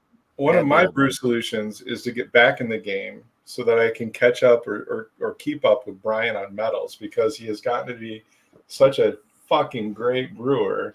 He absolutely annihilated with medals this year in various competitions. He's making me feel like a loser. Like I got to step up and get in the game with this guy. So you're always a winner in my heart. In their heart, yeah. That'll be 2023 for me. I gotta get my home process. Right on. I want to jump back to this. Polar Knights asked this question. Dude, he's been active as fuck. This is awesome. How do small time brewers make a living when big beer chains do all they can to roll over the small ones? I feel like it's community. One, small time brewers are motherfucking heroes. Like, I don't know of a more courageous group of people that quit their fucking high paying jobs and open up these breweries and bring these small towns, these little micro breweries. We talked to the Losies, Jake and Kaylee from Presidential. Like, they gave up a lot to start that brewery, and that's just the courage and the balls and shit that I don't have. But I think one of the biggest things is they engage with their community. And, we've got one here in Mattawan that just started, Murray Street Brewing, who hopefully, I haven't talked to them yet, but hopefully we'll have them on sometime. But, it's engaging locally, because local community, family organizations beat out AB InBev enough to at least carve out their little space. So that's what I think. Yeah. I was going to say, like, I saw his question, and I was going to point out, like, I don't, at least here in Michigan, I can't speak for the rest of the country because we're isolated up here in our little mitten. I don't know if I see these, big beer chains really trying to roll over the small time brewers because of their community. Like, and that's what really makes them survive. And Jason has a point there, is that oftentimes, at least what we've seen, is that like take New Holland or Shorts, for example, is, they end up with distribution deals to get their beers rolled out nationwide, to share them more, but they still preserve a large majority of that culture within the community that small time brewery. And I mean, calling Shorts and New Holland small time breweries is, that's a stretch, but they were at one point. But it's their community that really built them up. So I guess more or less to echo you, Jason. Yeah, it's community. Yeah, it's what I say. Like, look, you're crazy. You're crazy if you want to go open a brewery right now. Those people I mentioned, Murray Street and Presidential, that have just done this in the last couple of years, they're absolutely fucking bonkers, and I love them.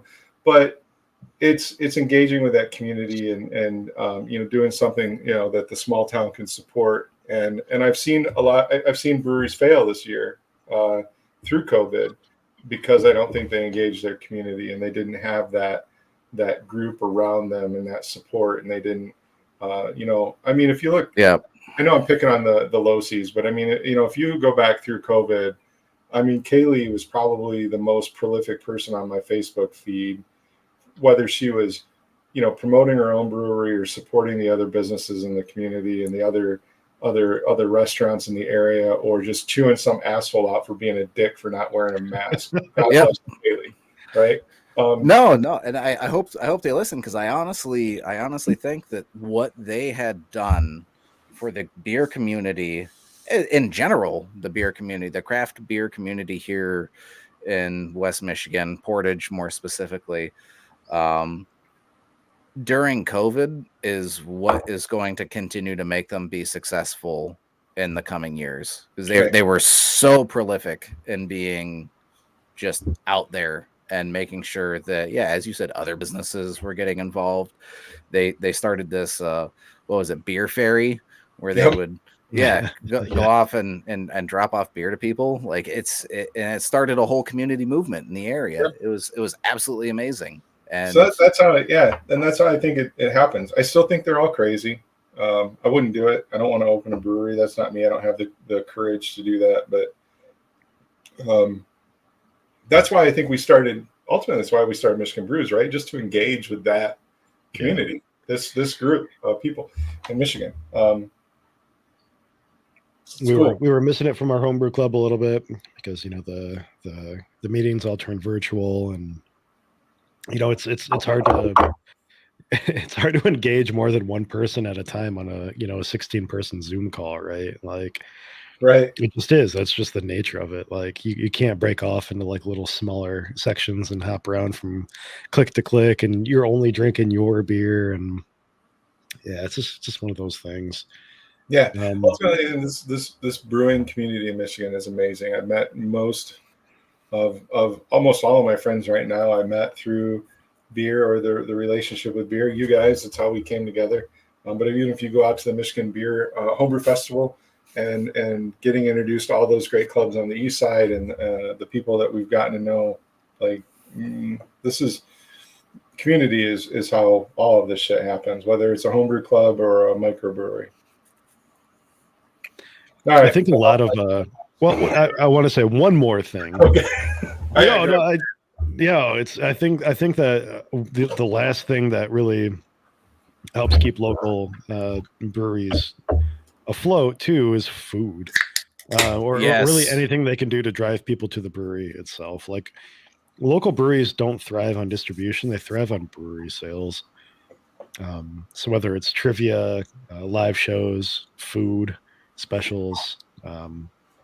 Yeah, and this is so if for any of those brewers out there that do this, like Drew Doster and stuff, don't hold me to it. But years ago when I started, and I thought, how can I make money off of this? And you look at what does it cost to make a barrel of beer, and what can I make if I sell that barrel of beer?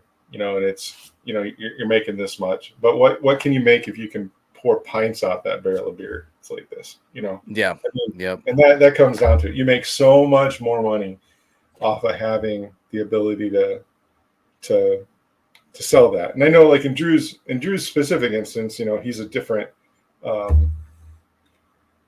He has different goals and objectives, and so I get it. Getting his beer distributed out there and not having a tap room is what he's planning for, and that's even more courageous, I think, and cool as fuck. But to really make it, I think, if you're going to quit, he's not quitting his job, right? Like he's still got his normal income. But if you're going to go all in on this, you got to have a good tap room. You got to have a good place to pull pints.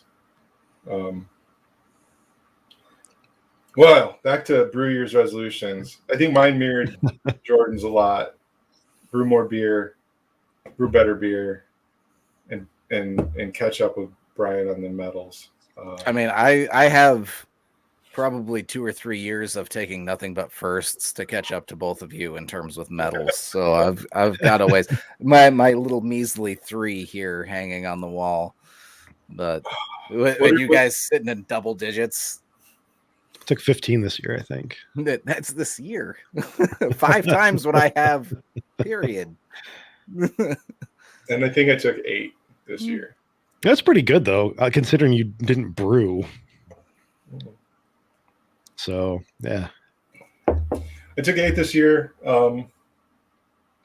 One of the beers that I placed with, I should call this out since it's happening quickly. And Brandon, if you know your dates and times, you can throw that in chat. But last year, in the year before last, Brandon and I won the Kent District Area Library Competition, and or we were 2 of the 4 winners. And I'm gonna do it, Shayna. God damn it! Yes, I mean it might have to. It might have to be physically, but we'll wait. She's laughing in the kitchen. Railtown Brewing is going to brew my coffee stout next Thursday, and it looks like Gravel Bottom Brewing, right? Brandon is going to brew Brandon's brew next Monday. I hope you get to go to that. I cannot go to Railtown to brew my beer. They're going to brew it without me.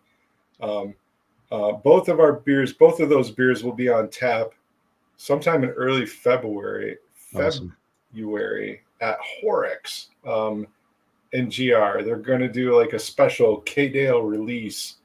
No way. That's cool. Yeah, so I'll figure that out and we'll put it out there. Maybe we can even do some kind of like video from up there. Yeah, I've actually never been there. Shane and I have talked about that before. So yeah, up there. Love Horrocks as a store. Is that what you're talking about? Horrocks, yeah, it's a store. Yeah. I thought that. Anyway, I was gonna say like probably a good time. I don't know how many times we've covered it, but to talk about the K-Dale competition. It's open right now. It's it is? Oh well, it is. Fuck, I don't have any beer. So I think you have until excitement, depression. Yeah. Is it the end of February? I think so. To get that stuff? Yeah. There's quite a bit of time. Yeah. You had me thinking, but it's probably not gonna happen. I'm not doing it this year. I'm gonna end on a high note. I won and I'm out. It's a very interesting competition because you have to pair your beer with literary influence, right? Yeah. So it has to be named and brewed to a style that is influenced by a book. A book. Yeah. It's the only competition I've seen that's like that, which is kind of cool. And that naming and the way that you tie in that naming and that beer to that literary influence is pulled into the judging. Points. Yeah. It's 15, really cool. 15 out of 50 points or something.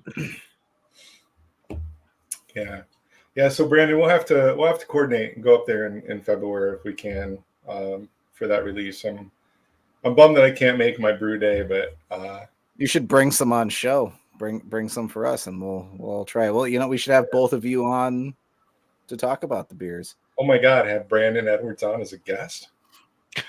I know. I'm thinking outside the box here. It's wild and new. But...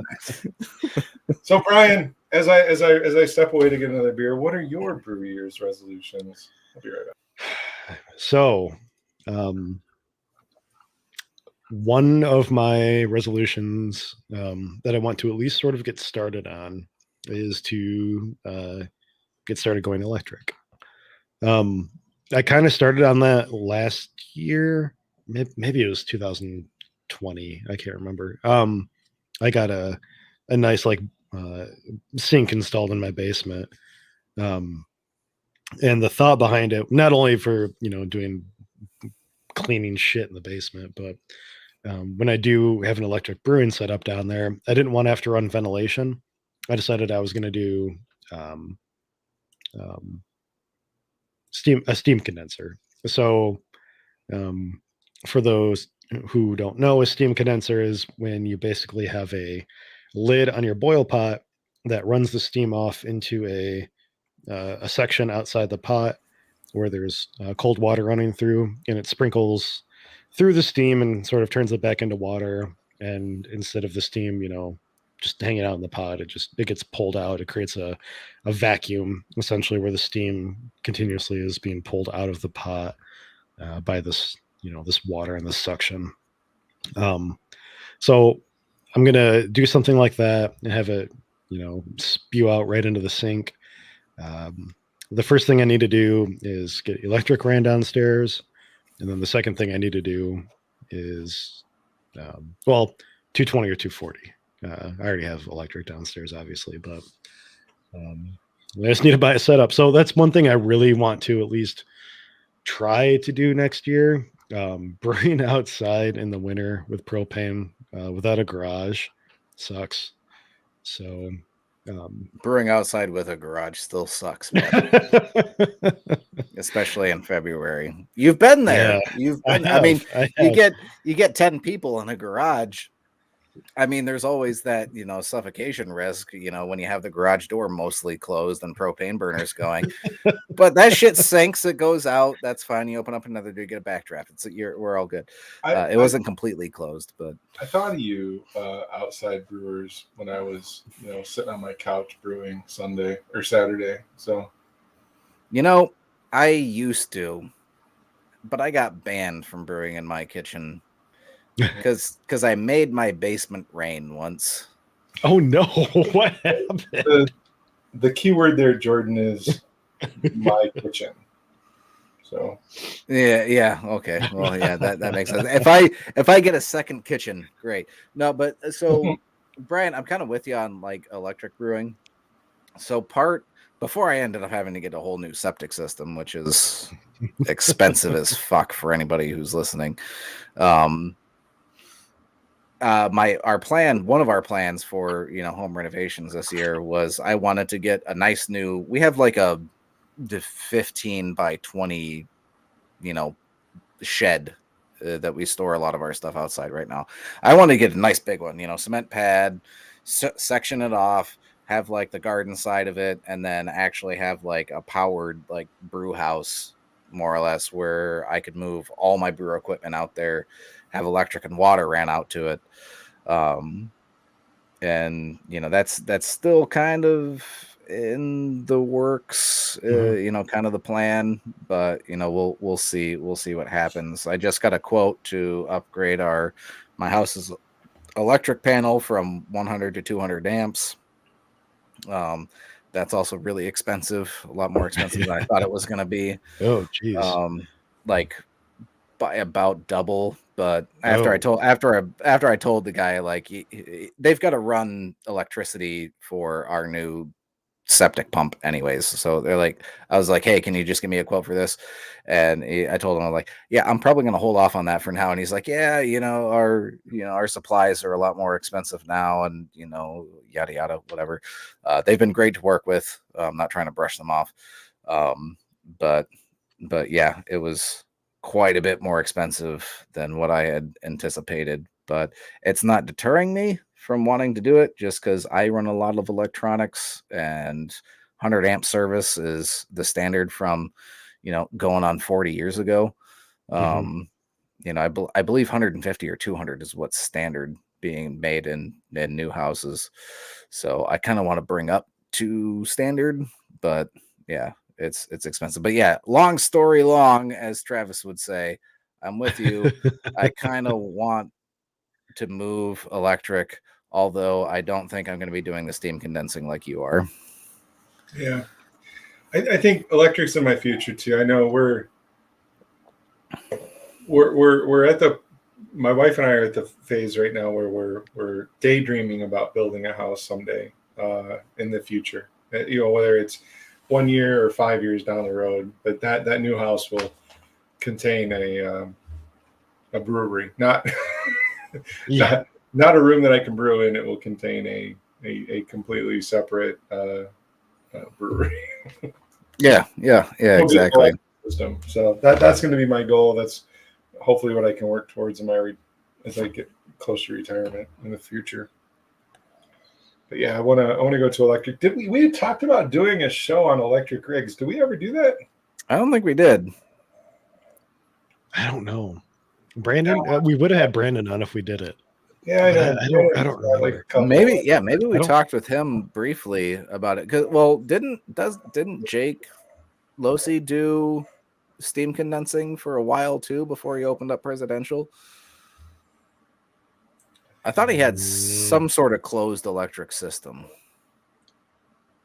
I don't think it was steam condenser, but he does still use the same system that he had as far as like the little electrical box and monitor and shit. Yeah.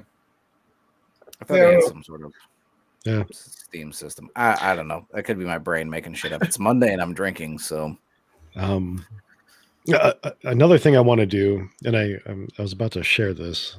I only kept track of this for half the year, and then I just other shit came up. But this was like a tracking spreadsheet that I was using to track my batches and when I did various things like with these batches, like bottling, dry hopping, cold crashing, kegging, the various dates,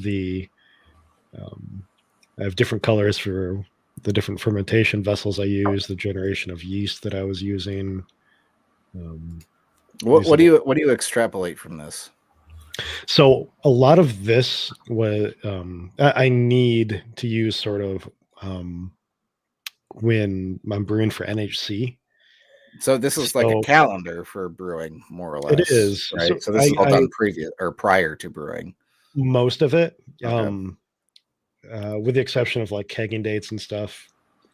Sometimes those are a little bit here and there, but I sort of need to keep track of like what is fermenting when, because if I have 2 beers fermenting, but I need a cold crash, like another beer that had been, sitting out for a diacetyl rest or something like that, I'm kind of out of luck because I don't want to pull a beer that's been fermenting or a beer that's fermenting, under temperature control out just so I can cold crash another one.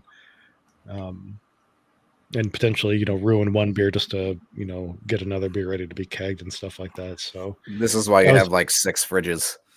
I do. I have a freezer, mini fridge, mini fridge downstairs. Yeah. One freezer is a fermentation chamber that I can fit 2 things into if I need to, and then another fridge I got from Brandon Edwards actually that can fit a brew bucket pretty easily, with a with a ratchet strap. So to hold it shut. But yeah, this is, by January I had like 19 batches of various beers and or meads going, and I probably about doubled that for the end of the year. I lost track of it. I was going to say, do you know how many you actually brewed in 2021? I don't. I wanted to go back and check on it, but I just don't know. I would wager not as many beers as I did the first half of the year. Probably maybe 10 more beers and 5 more meads. So if I had a guess, 35 total fermentations or something. I hit 12, which is funny because this was the second year in a row that I did 12. But the year before that, so 2019 was the year I hit 56. And that was crazy. Like, I don't think I'll ever get back to that. I honestly don't remember what the hell I was doing. But yeah, I'm with you. Like I think so we learned we were gonna have my son in 2019. So probably 2018, 2017 was probably one of my most active years brewing. And yeah, I was brewing like shit, probably damn near twice a month throughout most of the year. Sometimes 3 times a month, because I like, especially in the fall, stacking up beer so that way I didn't have to brew in the winter. But yeah. I remember brewing almost every week that year, and even having multiple, double brew days. Never a triple, which is funny because in order to hit 12 last year, I actually had my first triple brew day. That's crazy. That's a long fucking day, man. It was fun though. I mean, it was fun if you can get into a rhythm, where you're like, you're mashing out and mashing in, and you're boiling while you're mashing, and you're chilling while you're mashing out, and yeah, it works out if you have enough equipment. But I mean, the theme I get from all of us is we're all trying to take our game to that next level, right? Trying to add a new widget, a new functionality, or a new feature to make beer better, like fermentation chambers or temperature control for Jordan and I, steam condensing for Brian. I look back, I see, Tim Wicklund called out he was going to try to do some pressurized brewing. I can't. Pressurized fermentation, and then closed transfers. Closed transfers. Which is something I would like to do for my highly hopped beers. Yeah. I'm interested in that too. I've looked into the pressure fermenting, and I remember Jake Losey did a presentation on it years ago for keepers, and it seems kind of daunting to me. But it's definitely interesting. It's something I want to look into too. So I think that's a cool one, Tim. And then, I think in the post I put out the other day, we had a couple of people, followers, just talk about like trying to dial in a style, and I actually think Tim might have said that too, dialing in your IPA or dialing in, this, that, or the other style that you're brewing, which I think is admirable. And I hope, through what we're doing with the club and trying to get feedback from competitions and, using, people like the Motor City Masters and Gale to help, give us really good feedback. It's helping people dial in. I mean, that's how, I've won most of the awards I've won is starting with a shitty fucking beer, taking that feedback, making tweaks, making changes, and just continuing to dial it in. So I think that's great. I'm going to add. Oh, go ahead, Brian. Well, I was just going to say, Jordan, you weren't there, but I will have you know that I took the lowest score at the Keepers Cup this year. The lowest? I did. Should we have an award for that, just so you can put something else on your wall? I feel like I deserve something. I still have the beer on tap downstairs, and I'm drinking it now, and I'm like, I go back and forth on whether I think I deserve it, but it doesn't quite hit what a double IPA should be. It's very sweet. What was the score? 29 or 28 and a half, Jason? 28 and a half, I think. That's still not awful. I don't want to get left out of this misery here. I was the second lowest score of the competition. Should not we by even much. have our own show? Yeah. You know what? No, neither of you were, because I had a big fat 0. Well, because I didn't have any beer. I really thought about, so I've still got some beers bottled that I would like to submit to a competition, but it's only like 3 beers, and I think I have 3 bottles of each left, so I'm like being super selective on which. I feel yeah. Save it for NHC maybe. That's kind of no. You need 4 for that, don't you?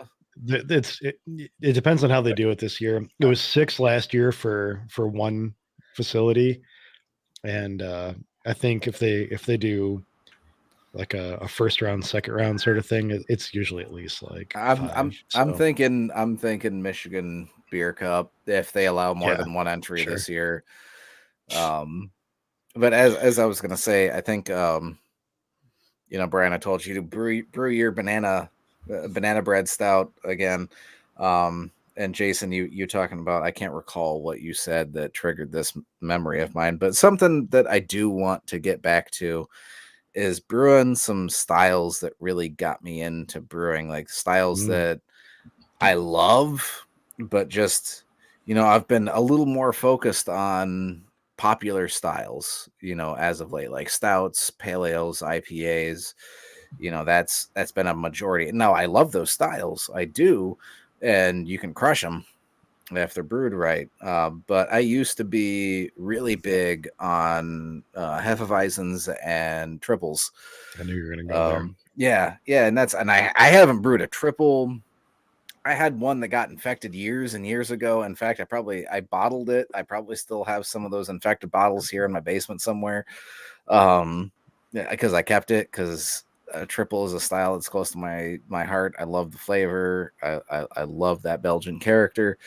I just didn't want to get rid of it. Now it's probably been 6 or 7 years. It's been before I've been in my house since I've brewed one, and I want to do it. I brewed a few Heffies when I first moved in here, and just kind of got away from it. And you know what? Like, a Heffy is a super simple style. Like, Belgian's a little more complicated, but Heffy's, that's one of the styles that really, really, really shines with temperature control. Yes. So you can dial in a lot of your, like, the level of ester, flavor, spice, and shit. Yeah. Like for most yeasts, like, they give you like this temperature range, and they're like, anywhere in this range is fine. But for heavy yeasts, like, you absolutely need to stick within that range, and then like slight adjustments within that range really do different things with that beer.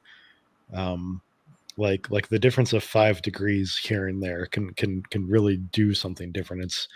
It's a very, very particular style, and this isn't from experience. This is just from listening to a lot of podcasts and stuff on beer, and when that beer comes up, everybody that's an expert, on styles or judging or whatever, says this and that, and temperature control really just comes again and again and again. So yeah, I think if you do get temperature control and want to do the Heffy again, I think you're gonna fucking knock it out of the park.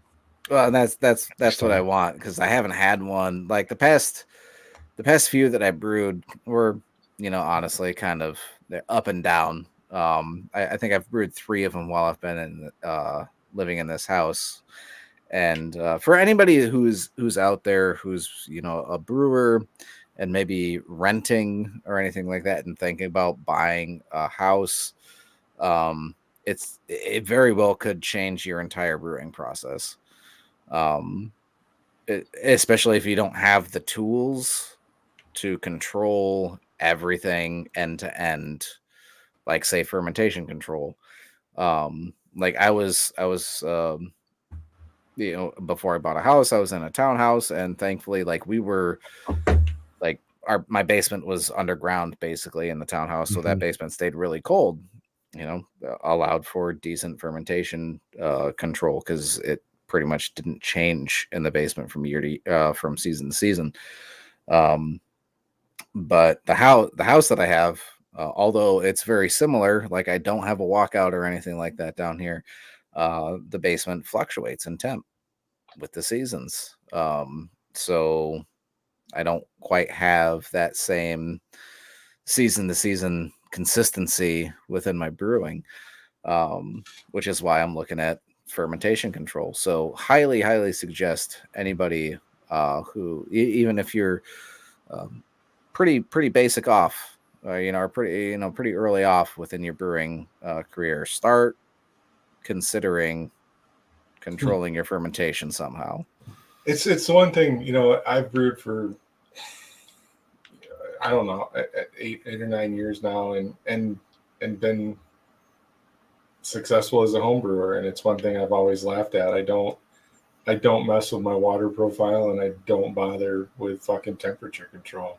So, but like you said, I'm lucky that I have a basement with steady temperature, and I have areas in my house. So I guess in a way I'm doing it. I'm just moving the beer around my house, which my wife I know she loves. When there were times, a few years ago when there were 3 different fermenters going in our living room, it was what it was. But I would definitely see, for a new person starting into it, like if you want to get off on the right foot, I think that's probably not the most important thing to start with. But if you have the either extra cash or desire to go in, temperature control from the start would be. No, yeah, it's by no means like the most important thing. I mean, we get down to, you ask any brewer what the most important thing about home brewing is, they're all going to tell you it's winning medals. They're all going to tell you that it's sanitation. Yes, sanitation is number one, but like, fermentation control is coming up there. Then you're already not going to do well. But after sanitation and some basic practices, temperature control, fermentation control is definitely gonna go a long way. Sure. One of the only reasons why I invested in fermentation control so early is because I got involved in homebrewing right at the stage where New England IPAs were starting to be homebrewed and come out. And I don't know if you remember this even, Jason, but I had made a New England IPA and brought it to a keepers meeting before it was a style in Michigan. And I was like, have you guys heard of a New England IPA before? I made this hazy IPA, and people are like, what's a hazy IPA? This thing looked like orange juice. Right. Yeah. And they're like, this thing looks like, my first attempt at nasty homebrew or whatever, but it was quite good. And I was like, if I'm going to invest all this money in trying to make this beer, I might as well invest in $150 freezer or something to sure, to use to chill it or whatever. And yeah, I don't know. I don't know where I was going with that. I've only had 3 beers. I'm where I'm going with that is I'm one of the harbingers or the harbingers of New England IPA to it's your fault. I'm dead set on I'm the very first home brewer in Michigan or in Kalamazoo to make a New England IPA. I swear to God. Dude, you hopped on that train before it was just even gonna say that, Jordan. Would you brag about being the first one to jump on the hype train? Good for you, Brian. just so all I used to do at night. Well, all I used to do at night, I was so interested. So here's the thing: when I do something, I hate wasting money. I hate wasting money on something. If I'm gonna do something, I read about it to like ad nauseum. Like I learn everything I can. We saw a TikTok about this, didn't we? At one point in time, Jason. What's it called? Hyperfixation. Hyperfixation. Yeah. So yeah. Yeah, it was like a hyperfixation thing with brewing at the time, and I had read everything that I could about brewing for probably like 3 months before I bought the rest of the gear that I did and did my first home brew at my townhouse, like later post chocolate banana stout days. um, and yeah, I went all out on it, and it's just been a thing since then. I go to sleep at night reading, journal releases from the Masters Brewers Association and shit. Like, it's just like, I'm really thankful for that video that you mentioned, and I feel like I've taken it to heart a couple of times this year. Like, there's been like 3 occasions this year where I've passed up on getting a 3D printer, a CNC machine, or a laser engraver because I sit down and I'm like, you're hyperfixating. And yeah. This will become your latest obsession and blah, blah, blah, blah, blah. And you don't have time for that. You need to brew beer. You need to focus on your career, and you need to be, a good husband. And I don't have time for it. And I've avoided purchasing those large things. So I saw somebody's recommendation the other day for big purchases on for every $100 that the purchase would cost, they make themselves wait 1 day to think about it before buying it. And if at the end of that they don't want to buy it anymore, then it's not something that they should have bought anyway. Dude, that would not fucking work for me, man. It'd have to be like a week or a month at least. Do I need the septic system? Like, well, not flushing shit down my toilet is like, you go get past the day, it's like, yeah, 10 grand is worth it. This stinks. But like, yeah, like I get that though. Like Jason, you mentioned like CNC machines and whatnot, and that's been an interest of mine. I read a lot about it.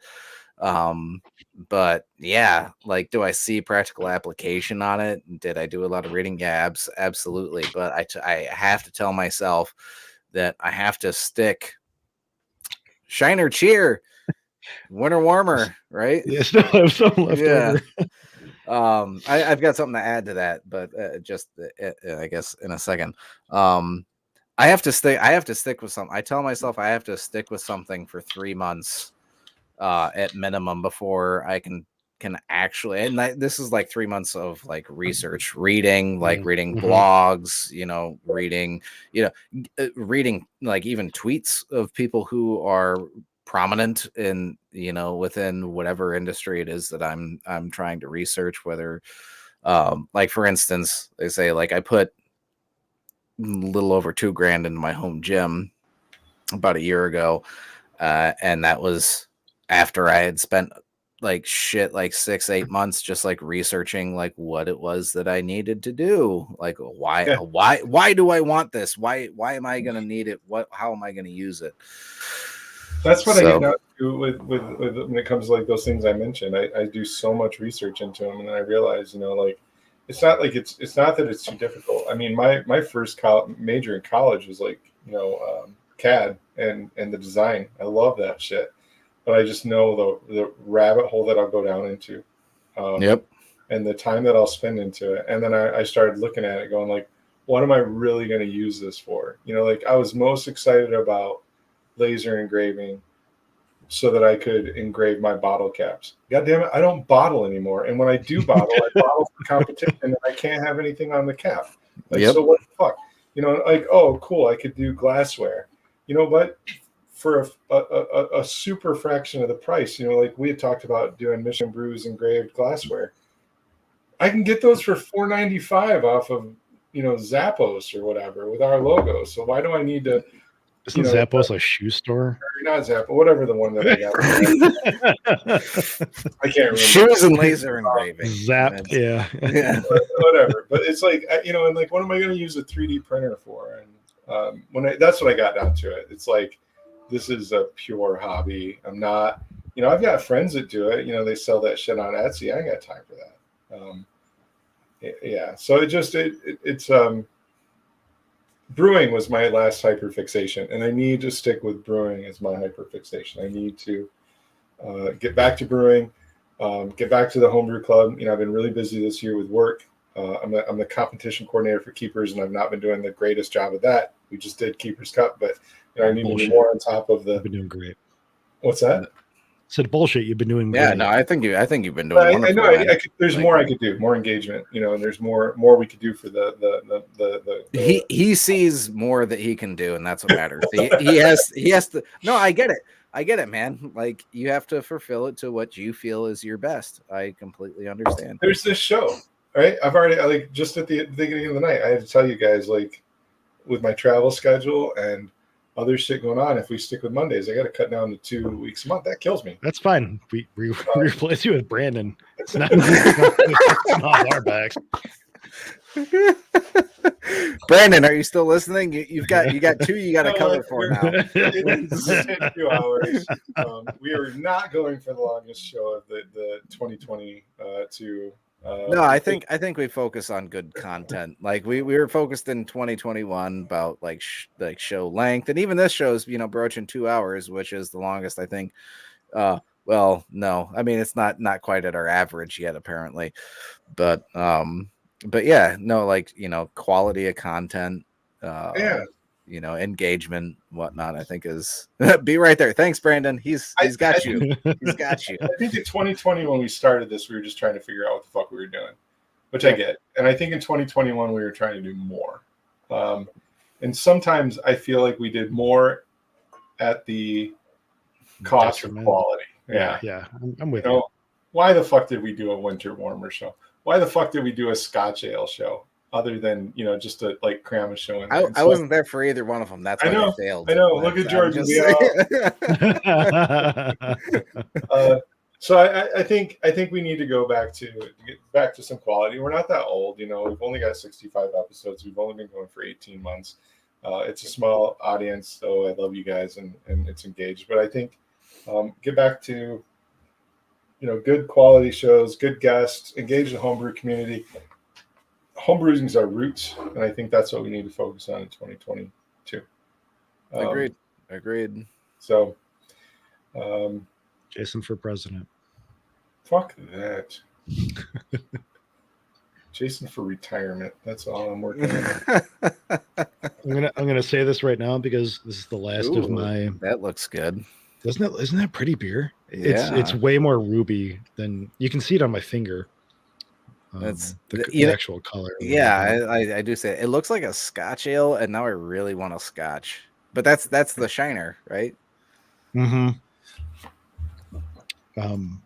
But I'm saying this now, Jason, you could hold me to it. NHC this year, I'm gonna take a medal in some IPA category. Oh, I'm fucking gonna do it. But your IPA tastes like green peppers. Oh, my double IPA made it to the 4th round, and my New England made it to the 3rd last year. And the 4th is the round before the final table. We gotta put something. You gotta put some other skin in the game, man. If you don't do it, what's he gonna get? What do you want? What do you want, Jason? You got to hold him to it. I'm actually moving the other side, Jordan. I'm like, if this guy takes another NHC medal before I do, I'm going to beat him up in the dark alley. He was standing, Jordan. He was standing 1 foot in front of me when he got that medal, with his back to me, and it was all I could do not to just right in the back of the head. No, I love you, Brian. Mm-hmm. I'm super proud of you. Yeah. Seriously, man. Like, you keep telling me I'm the one who introduced you to homebrewing. I'm proud to be that person, because you've really taken it and you've brought it up to a new level, and now I'm learning from you, and I absolutely love that. Like, 100%. So Thanks, man. Yeah. Yeah. I don't have a kid, so I just have all the extra time, I guess. So Sure. don't hold that against yourself. Takes an inordinate amount of time. Yeah.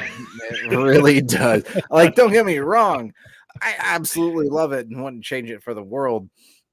But holy crap, does it like wow. The amount of energy. I'm on the other side, and I look back, Jordan, and I see people my age in their 40s starting over, right? Like having a baby, and I'm like, how the fuck? What in the fuck are you? Yeah. Like, oh my god. So yeah. Like I had a kid at 34. He's a year and a half. I'm 35, so 33, I guess. Yeah, somewhere. Yeah, it's just, oh man, like, don't get me wrong, I was not ready to have kids beforehand. No. But holy crap, that like 30 to 33, like anybody who's listening, that's where your energy leaves you. Like you start going to the doctor more. You sleep wrong and feel like you have a hangover. Yeah. We are going down the dark rabbit hole. I think we need to back away from the camera.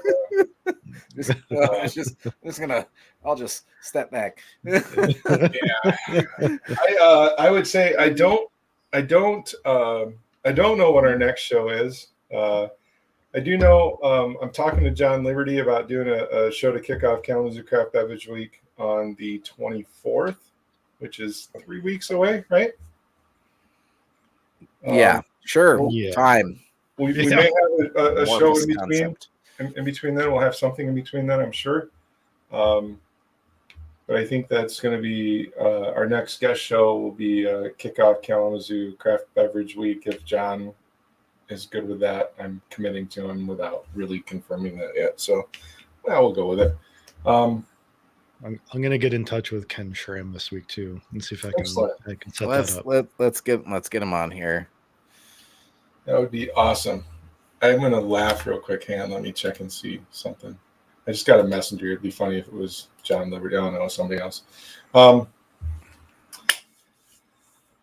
So yeah, we've got good guests coming up. I think we've got good content in 2022. It might be a little less, but we do appreciate your support. Oh, we are going to try to do more on our Facebook page, more posts, more engagement. So for those of you that are watching and listening, if you can help share our posts and help get us out there to at least people that are interested in beer, it would be very helpful. We appreciate that. I'm not going to say smash that like button and subscribe, but you just did.